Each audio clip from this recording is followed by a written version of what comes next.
On va faire la lecture dans Galates, chapitre 5, versets 13 à 26, version Semeur.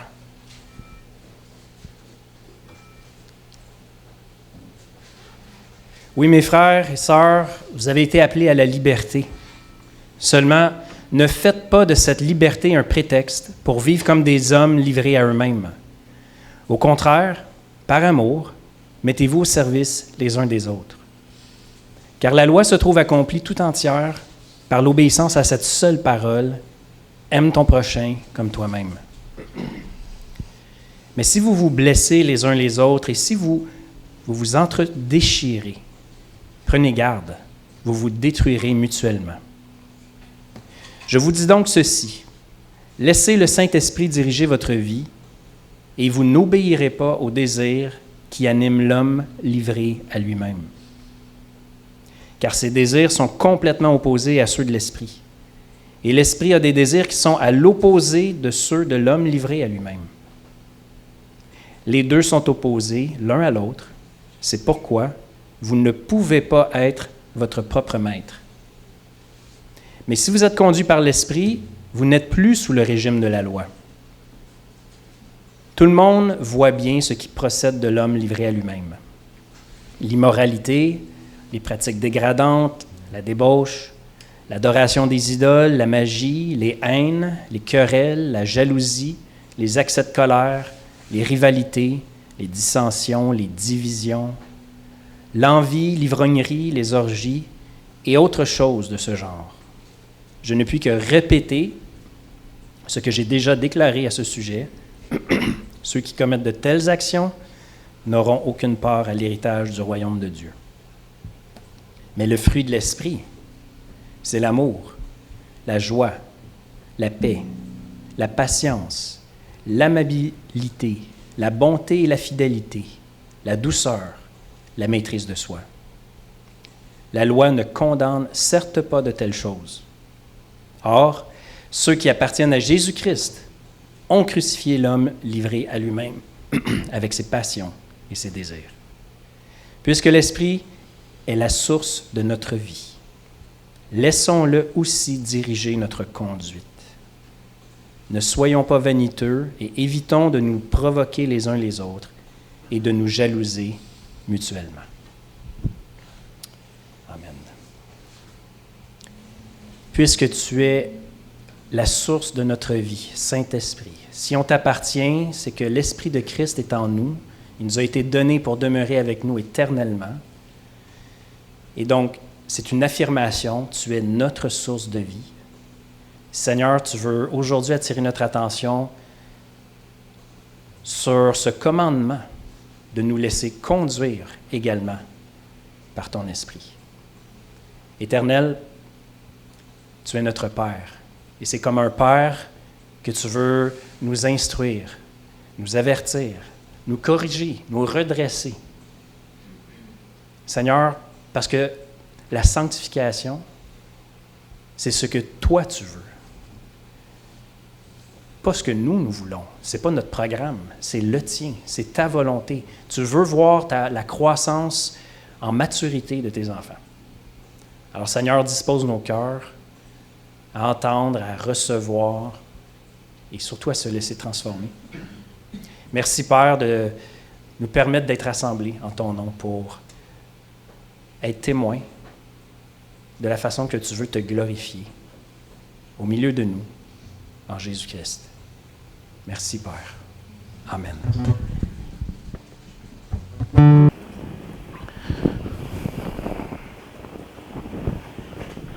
Merci.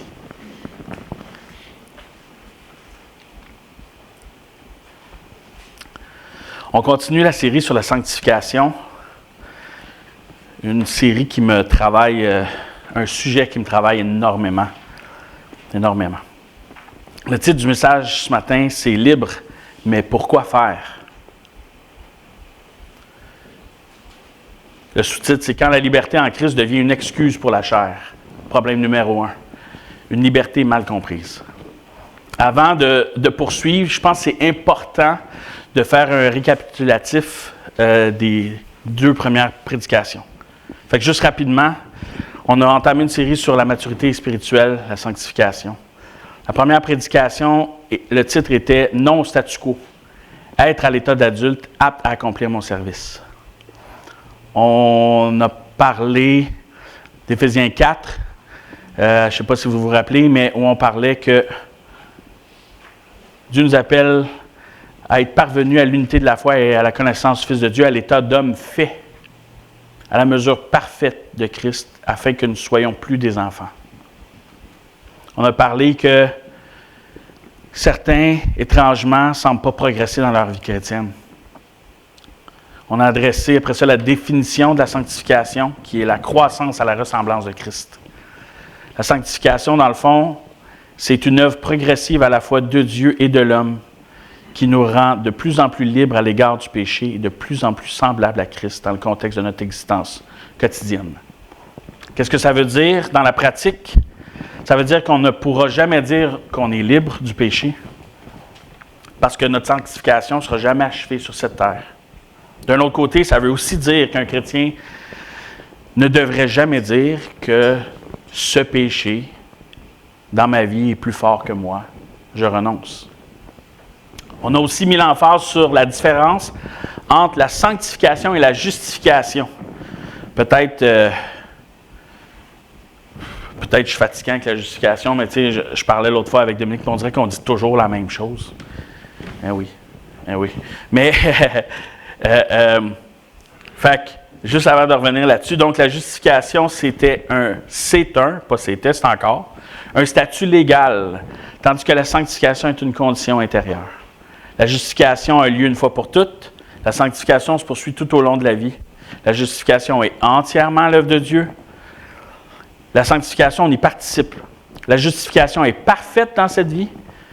La sanctification n'est jamais parfaite dans cette vie. La justification, elle est identique, pareille chez tous les chrétiens, tandis que la sanctification est différente selon les personnes. Important ici, rappelez-vous ça, c'est important. La sanctification est un fruit de la justification. Encore une fois, oui, on est fatiguant avec la justification, mais c'est exactement ce que l'apôtre Paul fait dans tous ses épîtres. À toutes les fois, il parle d'une question doctrinale, peu importe le sujet. Il parle de la justification, il l'explique, la défend, la définit, puis la fait valoir et lui donne un niveau d'importance. En d'autres mots, peu importe de quel sujet Paul parle, il revient toujours à la base. Puis c'est probablement un exemple que nous devrions nous-mêmes suivre. Dans le doute, l'incertitude, ou quand on ne comprend pas trop ce qui se passe, c'est certainement important de revenir à ce que l'Écriture déclare sur la justification du croyant. Sur ce que ça veut dire pour le chrétien et quelles en sont les conséquences ou le résultat. Comme une équation mathématique. Dans Romains 19, si tu confesses de ta bouche le Seigneur Jésus, plus si tu crois dans ton cœur que Dieu l'a ressuscité des morts, tu seras sauvé. On a parlé aussi qu'on est libre et affranchi. On l'a vu dans Romains 6, verset 11 à 14. « Ainsi vous-même, regardez-vous comme morts au péché et comme vivants pour Dieu en Jésus-Christ. » On a vu que la rupture initiale avec le péché implique donc une réorientation de nos désirs, de sorte que l'amour du péché ne dominera plus notre vie. Pourquoi? Dans quel but? On l'a vu dans Colossiens 1, verset 28. On l'a vu dans Éphésiens 4 aussi. Bien, pour être mature, pour être trouvé à l'état d'adulte, apte au service. Dans le deuxième message, le titre, en fait, dans celui-là, pardon, je ne suis pas rendu au deuxième encore, le titre était « Non au statu quo ». Puis le défi que je vous ai proposé, c'est non, ne restons pas comme nous étions avant, mais vivons plutôt selon la valeur de notre trésor, qui est Jésus-Christ. Maintenant, dans la deuxième prédication, le titre du message était « Deviens qui tu es ». En ce moment, peu importe de la façon dont on vit au quotidien, on vit en ce moment même dans nos vies en fonction de ce que l'on désire. On a vu que, selon Jonathan Edwards, ce que nous aimons, ce que nous cherchons ou désirons profondément, se manifeste forcément par un comportement extérieur. On est revenu sur les bases. Qu'est-ce que l'Écriture dit de ça? On est revenu, puis on s'est servi des bases énumérées dans Éphésiens 1, où Paul cherche à impulser une soif de sainteté qui passe par de nouvelles motivations, justement. Vous vous rappelez qu'on a vu l'acrostiche cadeau? Cadeau, l'acrostiche était choisi, adopté, délivré, éclairé, acquis et uni à Christ. Donc, en résumé, la louange revient au Père qui a élu, versets 4 à 6, au Fils qui rachète, versets 7 à 12, et à l'Esprit qui scelle, versets 13 à 14. On a vu par la suite qu'on ne s'appartient plus. Et pourquoi Dieu s'est acquis un peuple? Dans Éphésiens 1, encore une fois, versets 13 à 14, « En lui, vous aussi, après avoir entendu la parole de la vérité, l'évangile de votre salut, en lui vous avez cru, vous avez été scellés du Saint-Esprit qui avait été promis, lequel est un gage de notre héritage pour la rédemption de ceux que Dieu s'est acquis à la louange de sa gloire. » On a vu aussi que Dieu doit nous rendre conformes. Mais conformes selon quoi? Selon qui? Selon quelle unité de mesure?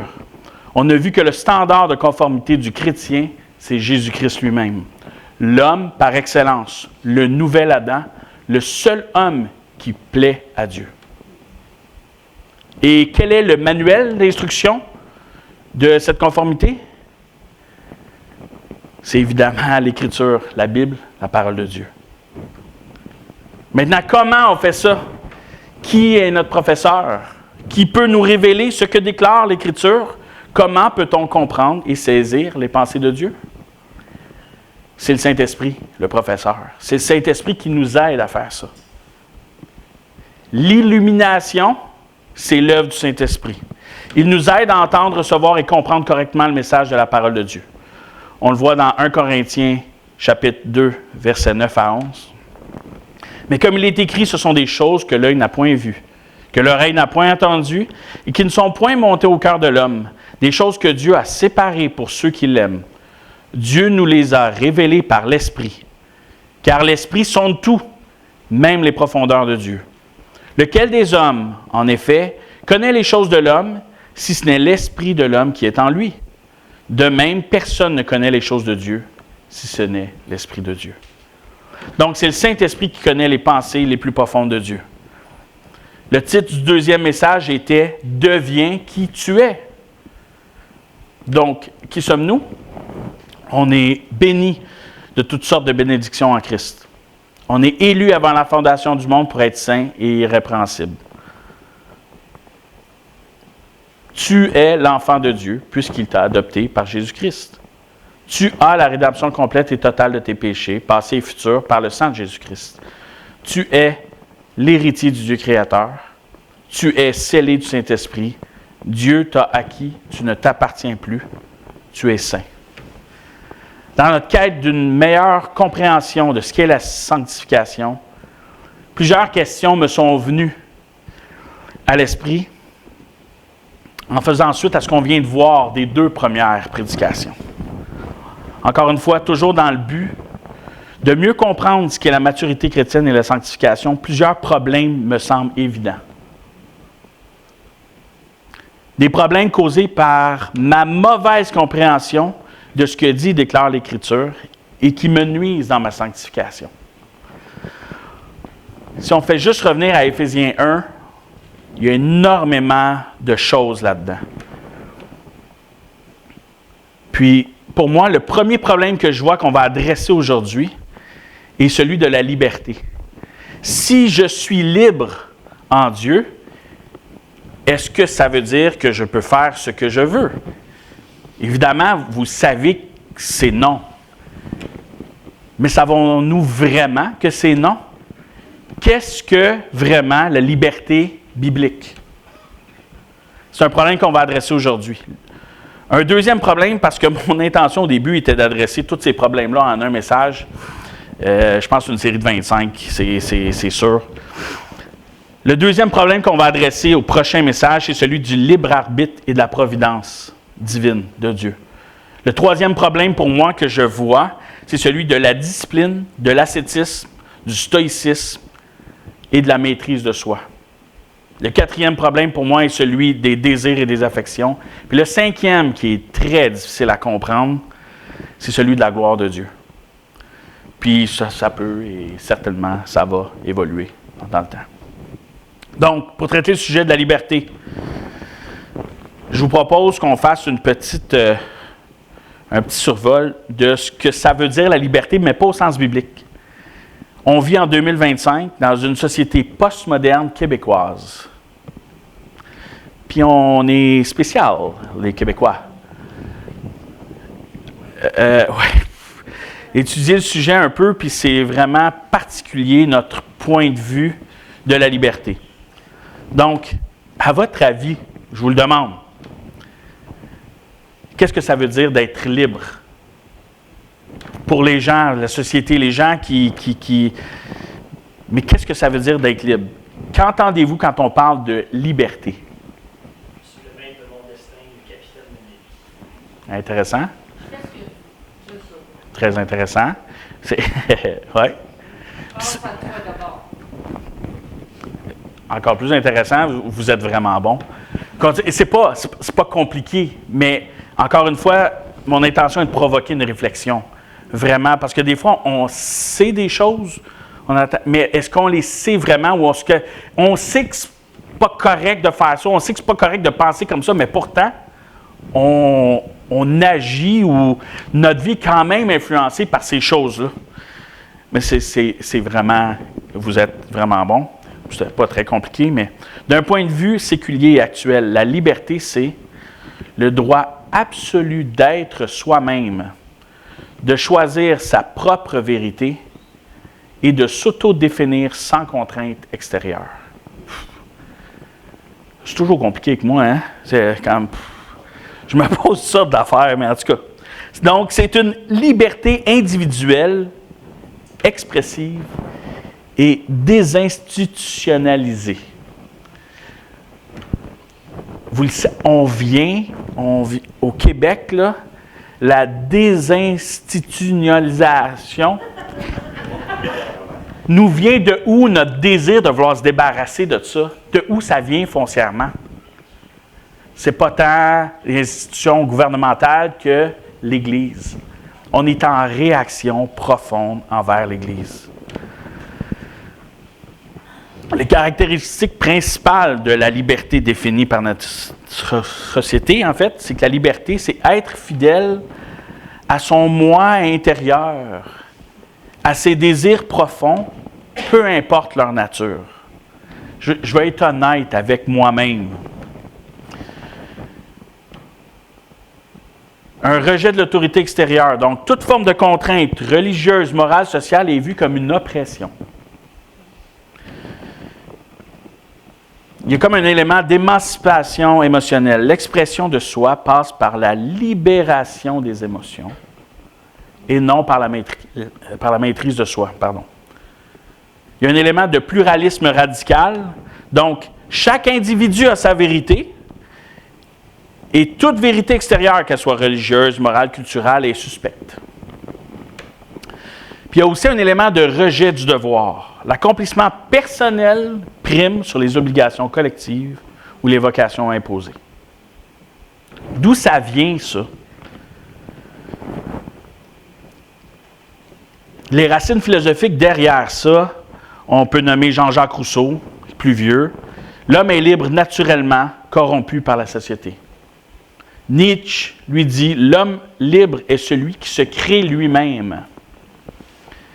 Michel Foucault, un historien et philosophe français, la liberté, c'est échapper aux structures de pouvoir, l'Église, l'État, la famille. plus près d'ici, Charles Taylor, l'affirmation du moi authentique devient le fondement moral de notre époque.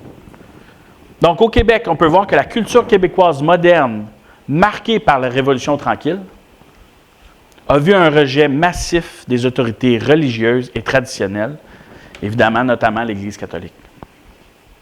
Au profit de quoi? Au profit de la liberté sexuelle et identitaire,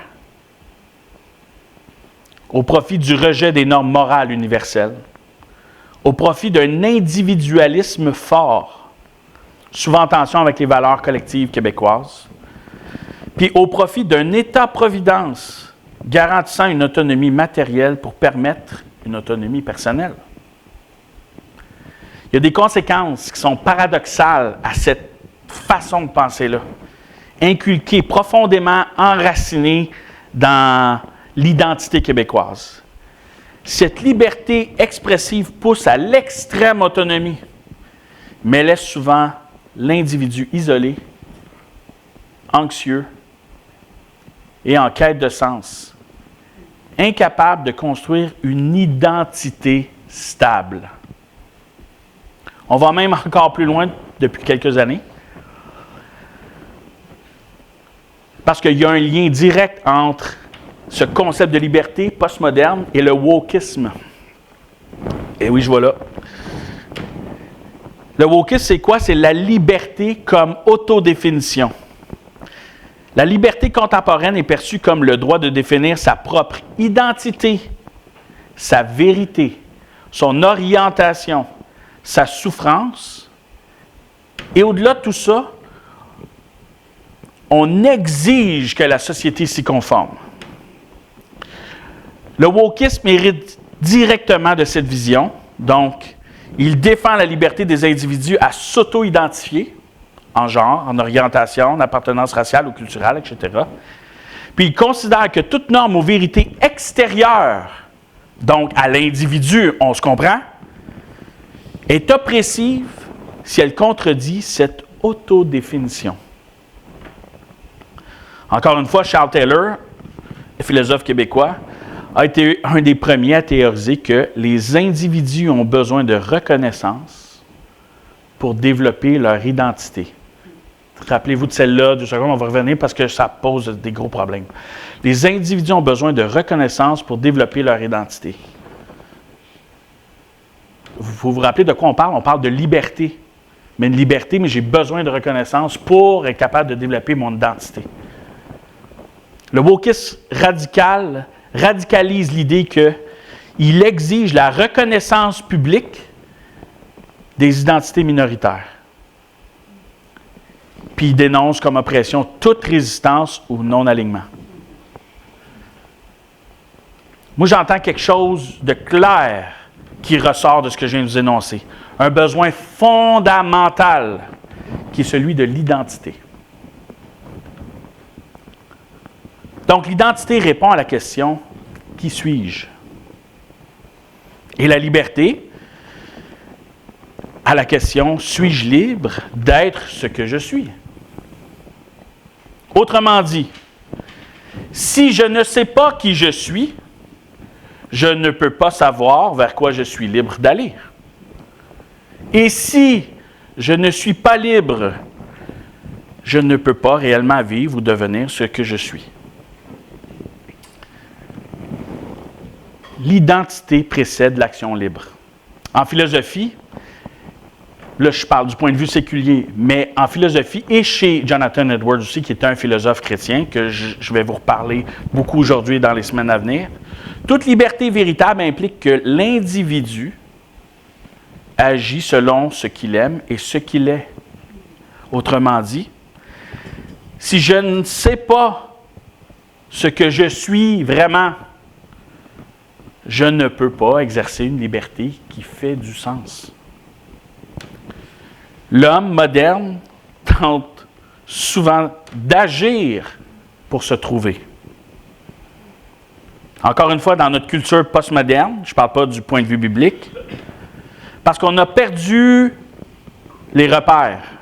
Fait que les repères, Dieu, la nature, notre vocation. L'identité devient un projet plutôt qu'un don. Donc, ce n'est pas quelque chose qu'on a reçu. C'est quelque chose qu'on cherche à atteindre comme une quête. Je dois me créer moi-même. C'est ce que Nietzsche disait. Et pour le faire, j'ai besoin d'une liberté totale. Je trouve ça vraiment particulier. Je fais juste répéter parce que c'est important. Je dois me créer moi-même et pour le faire, j'ai besoin d'une liberté totale. Le problème, c'est que ça crée une angoisse profonde. Puis ça vient justement de Taylor. Une identité flottante implique qu'il n'y a pas de racines. Une liberté illimitée implique qu'il n'y a pas de cadre. Puis le résultat de ça, c'est le burn-out existentiel, la dépression, le besoin d'approbation constante. C'est vraiment intéressant, non? Donc, pour résumer, et toujours selon la définition de notre culture présente, ma liberté définit qui je suis. Donc, sans liberté, je n'ai pas d'identité. Je comprends aussi par ces définitions, explications, et par ce qu'on définit comme étant la liberté aujourd'hui, cette liberté-là est toujours en réaction ou en réponse à quelque chose.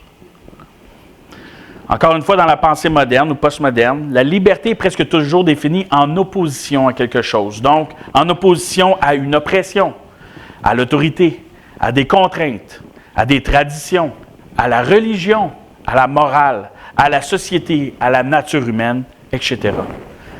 La liberté est réactive et donc tragique. Dans tous les cas, la liberté n'est pas un don, ni un appel, ni un ordre cosmique juste. Elle est toujours, la liberté séculaire d'aujourd'hui est toujours réactionnelle, donc contre quelque chose. Elle est toujours individuelle, donc centrée sur le moi. Puis elle est toujours fragile, parce qu'elle n'offre pas de paix durable. Ayons une petite introspection, quelques instants. Est-ce que ça se pourrait que ma compréhension de la liberté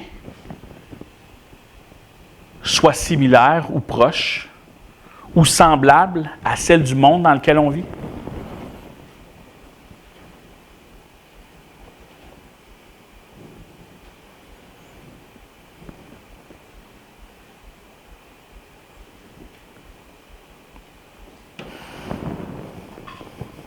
La liberté selon l'Écriture. Je vous pose une question. C'est le genre de question que je me pose. Évidemment, je connais la réponse, mais ce n'est pas la réponse qui est intéressante, c'est le mécanisme en arrière. Quels sont les principes derrière? Je vous repose cette question-là. Est-ce qu'à votre avis, alors que Jésus était dans le jardin de Gethsémani, qui demande de prier avec certains de ses apôtres, puis qui demande à son Père, « Père, si c'est possible de détourner cette coupe de moi. » Et qu'il répond, « Mais non pas ce que je veux, mais ce que tu veux. » Est-ce que Jésus était libre ou Jésus était contraint?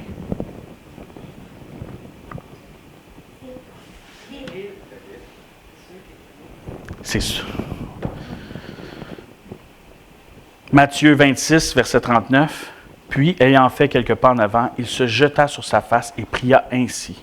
« Mon Père, s'il est possible que cette coupe s'éloigne de moi, toutefois non pas ce que je veux, mais ce que tu veux. » Vous avez raison. Jésus était pleinement libre. Mais la liberté que Jésus avait ne ressemble absolument pas à la définition populaire moderne, faire ce que je veux quand je veux. Dans l'Écriture, la vraie liberté là, si vous prenez des notes, c'est le temps, c'est la capacité de vouloir et faire parfaitement la volonté de Dieu, sans contrainte extérieure ni esclavage intérieur, en parenthèse, au péché. Jonathan Edwards dirait que la vraie liberté, c'est d'agir selon ce que l'on désire plus profondément sans contrainte. Et chez Jésus, ce désir suprême était de faire la gloire du Père. Qu'est-ce qui rend la scène de Gethsémani si extraordinaire? Jésus n'est pas un automate, un robot, qui obéit sans émotion. Jésus était pleinement homme. Il voit venir la coupe. La coupe, c'est quoi? La coupe, c'est la colère de Dieu, l'abandon, séparation de Dieu, l'injustice, la souffrance. Il dit, Père, toutes choses te sont possibles. Éloigne de moi cette coupe. Puis en pleine liberté, il se soumet. En pleine liberté, c'est paradoxal, là. En pleine liberté, il se soumet, toutefois, non pas ma volonté, mais la tienne. La liberté de Jésus n'est pas réactive à quelque chose, elle est volontaire. C'est l'acte suprême de maîtrise de soi, d'obéissance volontaire et donc de liberté parfaite. Donc, un petit résumé biblique, théologique. Donc, quelle était la nature de la liberté de Jésus? Qui l'a encore d'ailleurs, parce que n'oubliez pas que Jésus est, en tant qu'homme, à la droite du Père en ce moment même. La nature de sa liberté, c'est qu'elle était pleine et parfaite. Il pouvait choisir. Pour ce qui a trait de sa volonté humaine, parce qu'il était 100% homme, elle a été exprimée avec transparence quand il a demandé à son Père si c'est possible de détourner cette coupe de moi. Il était angoissé comme nous pouvons l'être régulièrement, mais sans péché. Il a demandé à son Père si c'était possible. Puis quel était l'élément de la volonté divine là-dedans? C'est qu'il était en harmonie parfaite avec celle du Père. L'acte décisif a été sa soumission volontaire à la croix. Puis le modèle pour nous de Jésus à Gethsémani, c'est qu'il a obéi par amour, même au prix de la souffrance. Est-ce que ceci ne clash pas un peu avec la notion, la compréhension qu'on a de la liberté? On pense à Mel Gibson là, dans Braveheart. « Liberté! » Quand il écrit, puis c'est... qui se fait torturer par l'oppresseur. C'est un peu ce que Jésus a fait, mais je ne me rappelle plus. William Wallace n'était pas parfait, puis il n'est pas mort pour les péchés de personne, lui. Fait que là, je reviens, c'est pour ça que j'ai fait l'introduction, entre autres. Jésus est et doit être notre exemple par excellence. Dans son ouvrage « Freedom of Will », Jonathan Edwards distingue deux types de liberté. Donc, la liberté de choix, la liberté naturelle, celle qui conduit au concept que les Québécois ont de la liberté.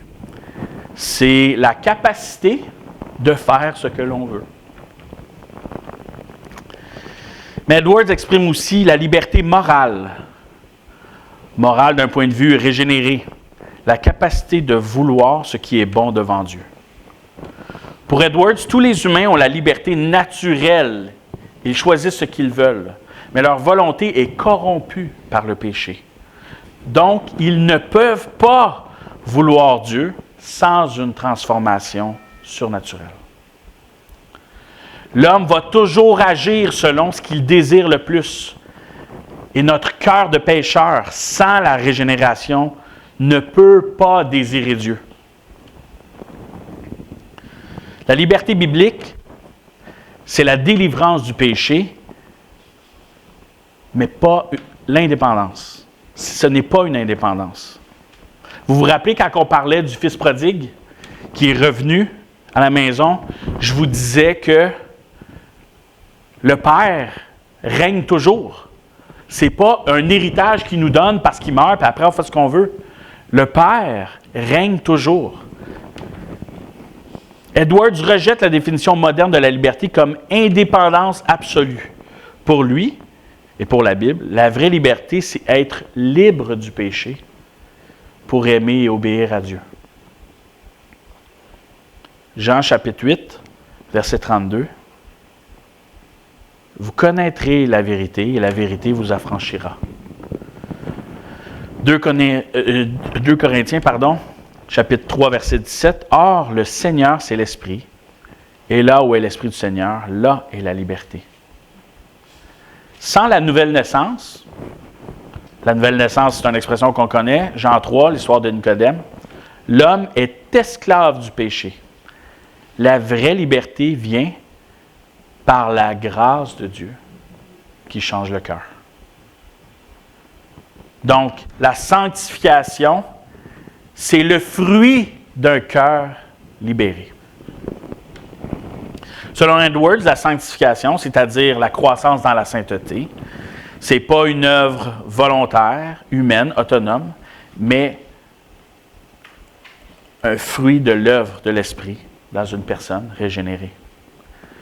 La personne née de nouveau, elle a désormais des affections saintes. Elle désire Dieu. Elle est rendue capable d'obéir volontairement, comme Jésus a fait lui-même au jardin de Gethsémani. Puis elle progresse dans la sainteté par amour et non pas par contrainte. Ce n'est pas par vos propres forces que vous avez produit ces fruits, mais c'est parce que votre volonté a été transformée. En résumé, la liberté pour le vieil homme, pour l'homme naturel, elle est illusoire. C'est de l'esclavage du péché. La liberté dans un homme régénéré par la grâce de Dieu, elle est réelle. C'est une obéissance joyeuse à Dieu. La sanctification dans le vieil homme, elle est impossible parce que la volonté est corrompue. Puis dans un homme régénéré, elle est possible et croissante. Comment? Par l'Esprit. Selon Jonathan Edwards, encore une fois, l'homme n'est pas libre au sens d'indépendant, mais il est libre quand Dieu transforme sa volonté. C'est la grâce qui libère et la sanctification est l'expression croissante d'une volonté rendue libre pour aimer Dieu. On est libre pour un but précis et ce but, c'est faire la volonté de Dieu, tout comme Jésus-Christ l'a exprimé à Gethsémani.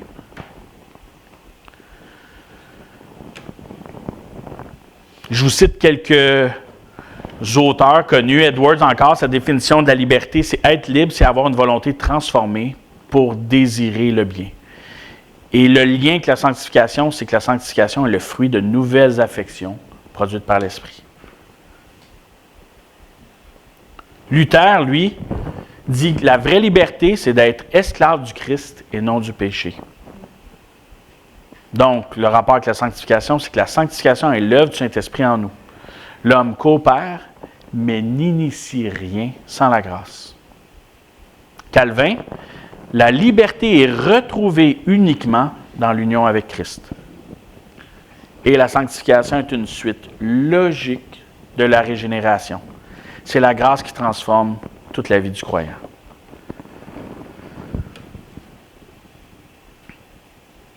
Donc, en résumé de tout ça, selon Edwards, Luther, Calvin, la liberté véritable vient quand Dieu libère le cœur de l'homme du pouvoir du péché. Cette liberté engendre un désir nouveau, la sainteté, qui est poursuivie avec joie par le croyant régénéré. La liberté du monde moderne, ou postmoderne, en fait, plus, est une fuite. Elle est toujours en réaction contre Dieu, ou l'autorité, ou la morale, ou la nature humaine.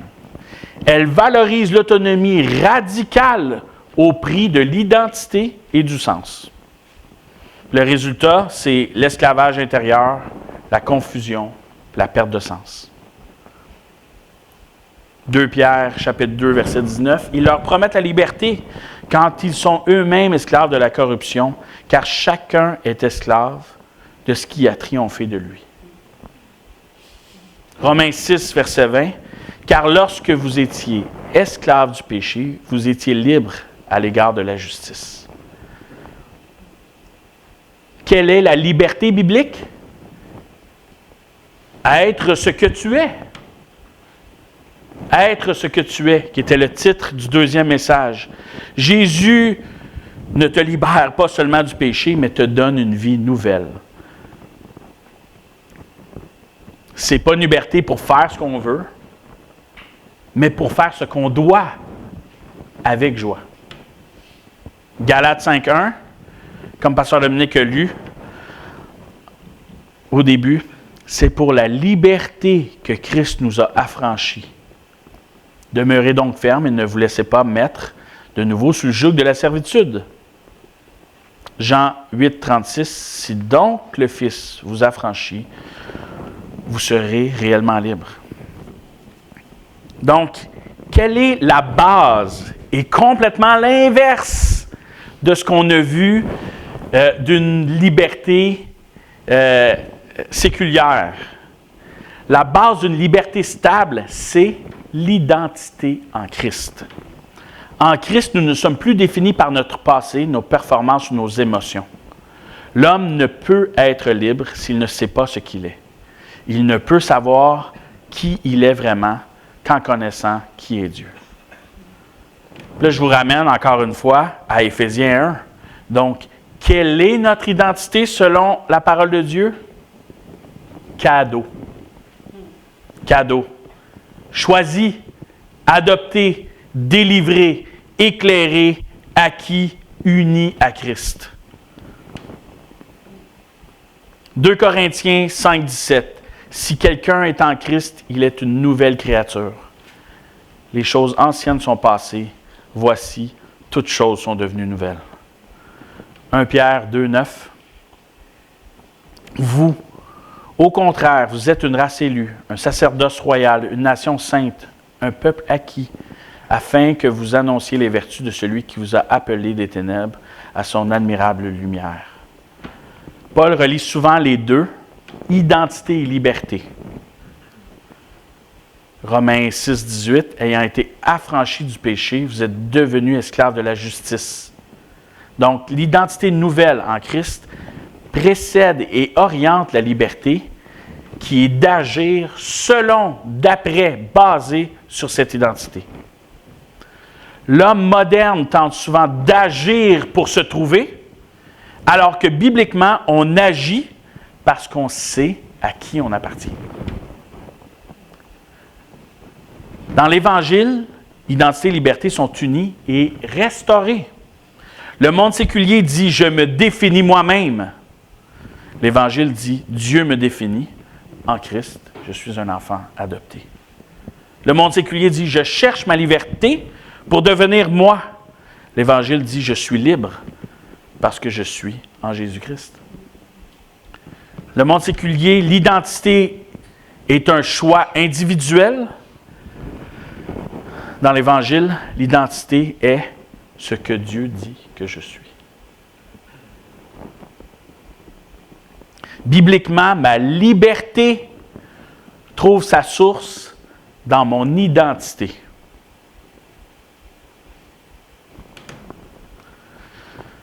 On a été libérés du péché. Pourquoi? Pour obéir à Dieu.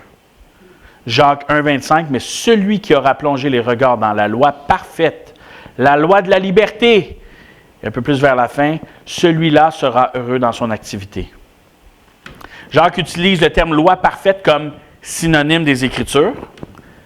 Puis, la liberté ici, donc la loi de la liberté, c'est la loi de Dieu qui rend libre les croyants. Pourquoi? Parce qu'elle dirige le croyant vers Christ, le seul qui puisse libérer du péché. Donc, ayant été justifié, il trouve donc que la loi de Dieu est une loi de liberté. Pourquoi? Parce qu'elle affranchit du péché. Car l'être humain ne peut être libre que lorsqu'il fait ce qu'il plaît au Seigneur. Je répète, car l'être humain ne peut être libre que lorsqu'il fait ce qu'il plaît au Seigneur. En contraste avec la définition séculière, postmoderne, québécoise de la liberté, c'est vivre dans ce pourquoi on a été créé. La liberté, c'est le fruit de la réconciliation avec Dieu. La liberté, c'est la capacité nouvelle d'aimer et d'obéir. La vraie liberté n'est pas l'autonomie, mais la soumission joyeuse à Dieu. La sanctification, c'est cette transformation intérieure par laquelle nous apprenons, nous aussi, à dire que ta volonté soit faite. Donc, dans la définition séculière de la liberté, je dois être libre pour trouver ou affirmer mon identité. Donc, liberté avant l'identité. Je dois être libre pour être capable de poursuivre et de définir moi-même qui je suis. Dans la définition biblique de la liberté, c'est que ma liberté provient de mon identité en Christ devant Dieu. Dans la définition séculière de la liberté, l'individu agit selon ce qu'il aime et ce qu'il est. Dans la définition biblique de la liberté, je suis libéré pour obéir. Tu dis ça à un non-croyant, ça ne fait aucun sens. De dire qu'on a été libéré pour faire la volonté de quelqu'un d'autre, c'est complètement paradoxal. À la chute, on a voulu être comme Dieu. On a voulu se détacher de la source de toute chose, Dieu lui-même. On s'est rebellé contre lui pour proclamer notre liberté. Mais ce que je réalise en étudiant ce sujet-là, c'est qu'inévitablement, on a perdu notre identité. Puis non seulement ça, ce qui est encore plus paradoxal, c'est que c'est pas juste la liberté dans cette façon de penser-là, je parle de la liberté séculière. Tu as besoin que les gens reconnaissent aussi ta liberté. C'est pas juste d'être libre pour devenir ce que je suis. C'est qu'on veut se détacher de toute chose, mais en réalité, on n'est même pas libre de l'approbation de la société dans laquelle on vit. On oblige, puis c'est ce que le wokisme fait, on oblige, puis on impose notre vue, mais sans leur approbation, le résultat, le égal de l'équation, c'est de ce que je suis en fait. Comprenez-vous que dans la définition biblique, c'est complètement l'inverse? La source de notre liberté totale et complète provient de notre identité.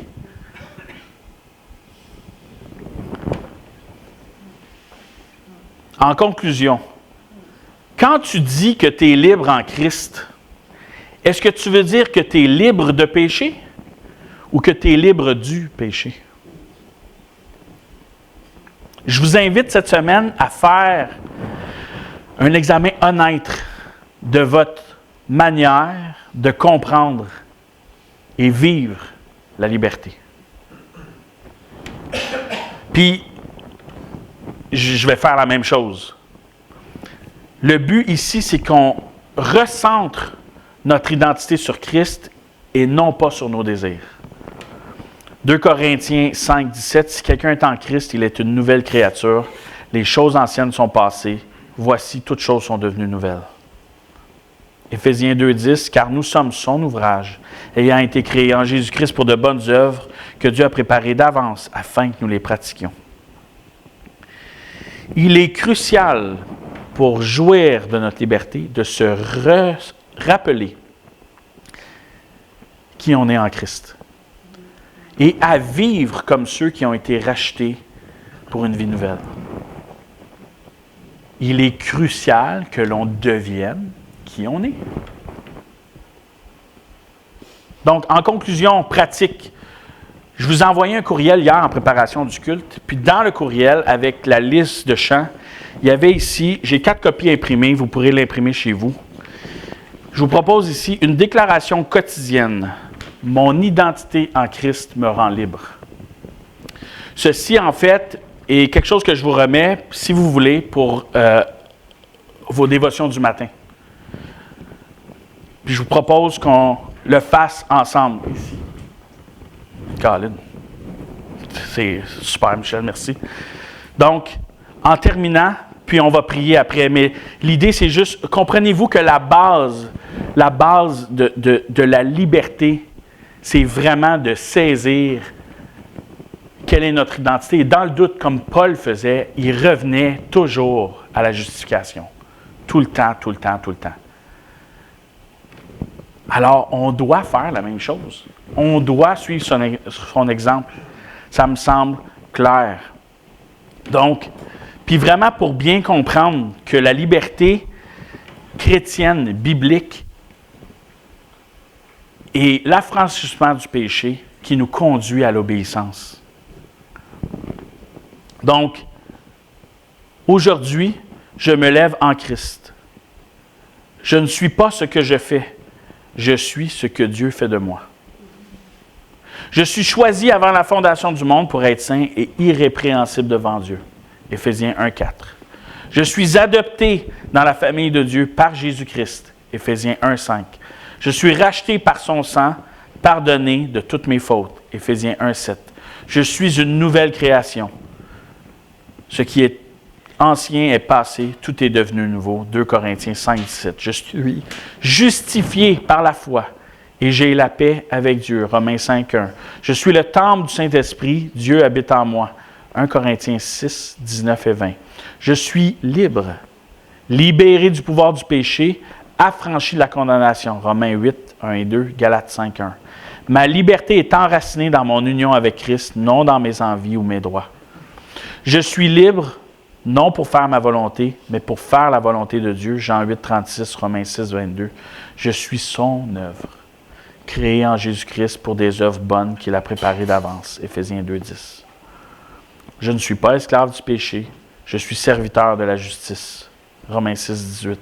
Je ne suis pas défini par mes sentiments, mes échecs ou mon péché. Je suis défini par la croix et la résurrection. La liberté du croyant, c'est la joie de marcher selon l'esprit et non selon la chair. En Christ, je suis libre d'aimer, libre d'obéir, libre de renoncer à moi-même. Cette liberté est un don précieux et je choisis de l'utiliser aujourd'hui pour glorifier Dieu. Je vous demande de baisser votre tête. Seigneur, aujourd'hui, je choisis de vivre comme ton enfant, libre. Tu m'as affranchi de la peur, du péché et du mensonge. Que ta vérité parle plus fort que mes émotions. Que ton esprit me conduise et non pas ma chair. Je suis libre, mais libre pour t'obéir, t'aimer et te servir. En Christ, je suis complet, accepté, libéré et envoyé.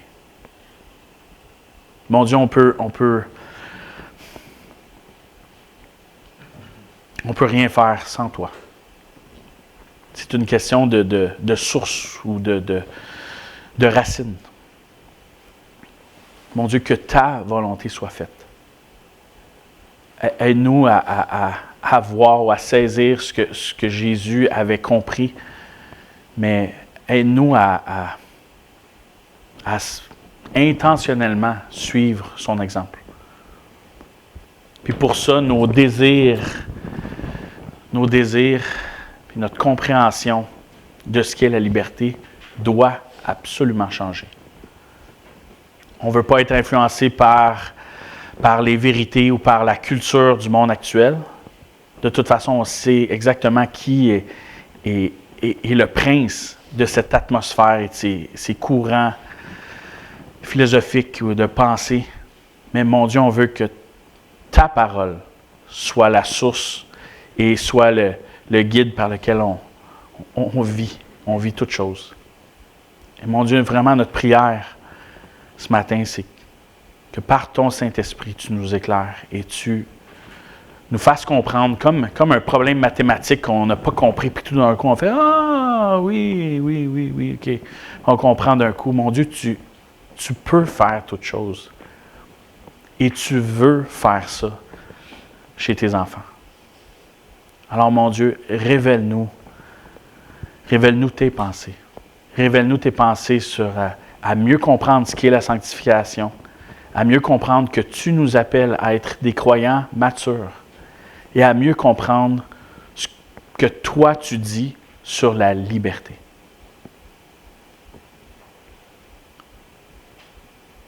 Et aide-nous à saisir pleinement et à vivre de ce qu'est notre identité en Christ.